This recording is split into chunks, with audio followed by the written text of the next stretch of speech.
In today's video, I'm going to teach you how to log in to QuickBooks Online and edit an invoice number. Whether you're a small business owner, a freelancer, or anyone who regularly uses QuickBooks for managing finances, you'll find these steps helpful to navigate and customize your invoice details effortlessly. Now let's get started. First, we'll log into QuickBooks Online. Start by opening Google Chrome, as this browser works well with QuickBooks, providing a smooth and reliable experience. Once you're set up with Chrome, head over to the QuickBooks website at quickbooks.intuit.com.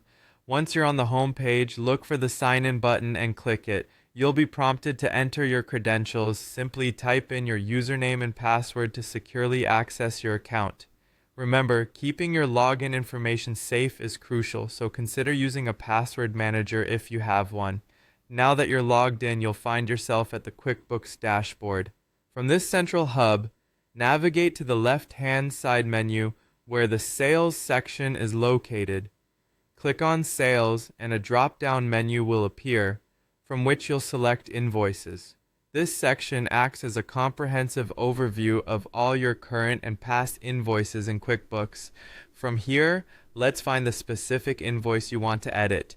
Browse through your list, and once you locate the invoice needing changes, click on it to open. To make modifications, there is an Edit option within the invoice view. Select this to open the invoice details for editing. At this point, we focus on changing the invoice number. Look for the field labeled Invoice Number. When you've found it, enter the new number you'd like to assign to this invoice. Customizing your invoice numbers can significantly enhance your ability to track and reference your financial records, so select a number that fits well with your organizational or accounting system. Once you've finished typing in the new number, it's crucial to save these changes. You'll notice two options. Click Save and Close to save your edits and exit the screen, or Save and Send if you're ready to send the updated invoice directly to a customer.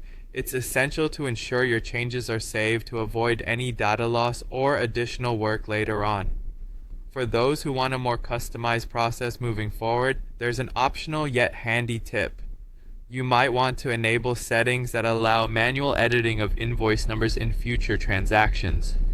To do this, hit the gear icon for Settings, navigate to Account and Settings, and select Sales. Find the section titled Invoice Numbers by scrolling down. Here you can turn on Custom Transaction Numbers, which will empower you to manually edit invoice numbers across all future invoices. And there you have it. By following these steps, you can efficiently log in to QuickBooks Online and edit your invoice numbers, ensuring that your invoicing process remains as streamlined and personalized as needed. Thank you for watching, and I hope you found this guide helpful.